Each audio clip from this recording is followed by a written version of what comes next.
turcadow xilkaas aad boobteen oo sidaad ku boobteen aan garanayno soo celiya marka waxaan u sheegaynaa beesha coolan hadaanana baqis baan u aragnaa ragga aabuya maanta maqan gadaal ka toogarayaan baqis baan u aragnaa beesha coolan hadaanana dadkiisa diyaar godkaad ku radiin baan igu wada dhacayna godkaad ka soo bixisiin baan ka soo wada baxayna raali kumani dooni mayno maanta maalin duhur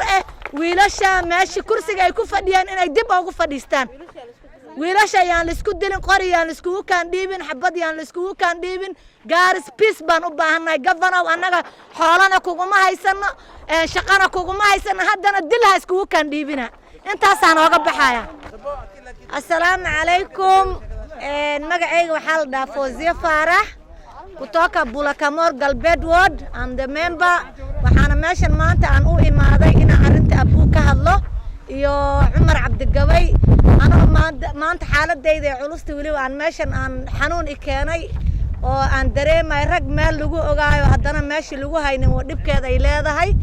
raggaas shalay waxay aadeen waa dad dawladda u baxay ahayn rag maqan bay ahaayeen haddana waxaa noo soo yeeraysaa in meeshii iyada ahayd laga qaaday waana aad baan uga xunnahay shucuurtayna aad baan uga xunnahay waxaan leenahay dadka Soomaaliyeed ilaa dadka assemblyga jooga macal governor in arrinta dib looga noqdo oo la wada fadhiisto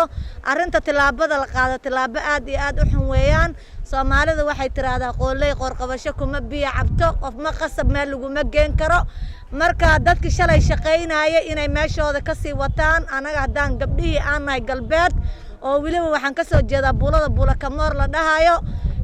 ragga iyaga oo safarka ku maqnaayeen maanta hadii ay maqlaan shaqada iyada ee waan laga qaado wata xumaan baa imaani dagaal baa imaani Kenyana waxaan rabnaa peace dagaal ma rabno xumaan ma rabno wiilashana waa wiilal isla dhasheen waxaan codsanaynaa governor iyo madaxda dhan inay dhex galaan arrinta dib looga noqdo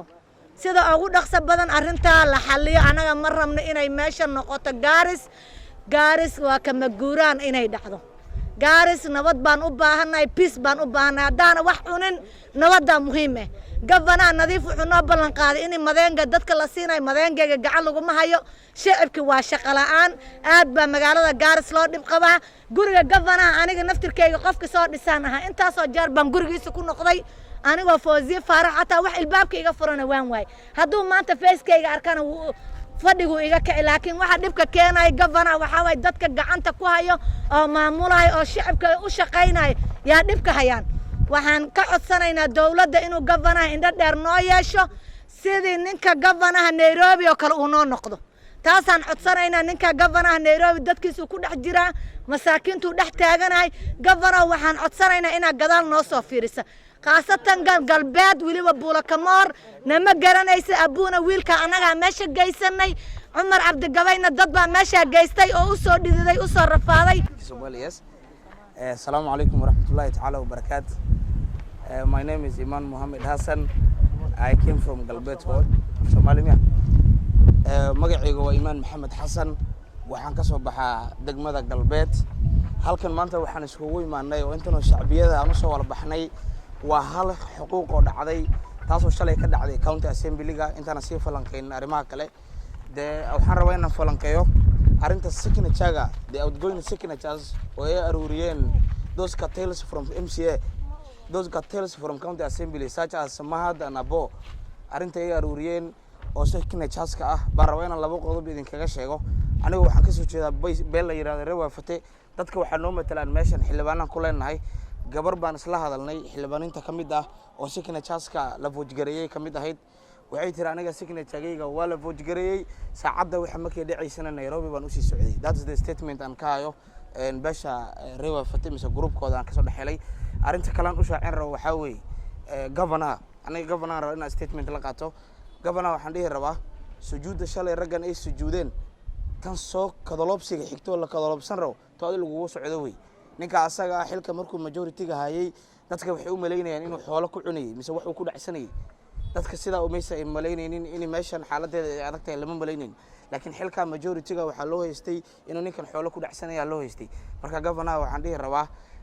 normally as we know tan ninkan ku dhacday tan xogtana adiga soo aadinta haduu ila yiraahdo waxaan rabaa inaan u sheego the elected members of county assemblies oo county assemblyga joogaan nin aad shaqo u dirsateen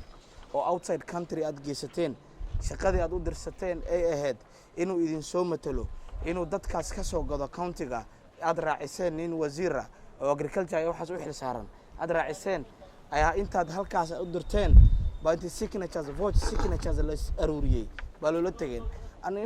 unfortunately waxaan aad uga xumahay the county speaker oo arinta si aad ugu degdegay anaga hadda daan iimaan ahay oo meeshaas maanta aan ka shaqeyn lahaa mise aan joogi lahaa waxyaalo badan oo wacdaran ka dhigi lahaa laakiin waqtiga waa ii saamixi lahaa laakiin waxaa idiin sheegaya daqiiqadaha xigto inaan la imaan doono court order oo sheegayso xilkan inuu sameeshiisa maartay lagu soo celin doono hadduu ilaahay yiraahdo waxaan rabaa inaan u baaqdiro the county secretary oo asagana xalay cartels intay meeting ku qabsadeen hotelkan Almond there's what I know that idinkii ina ogeen the cartels xalay waxay Almond ku qabsadeen meeting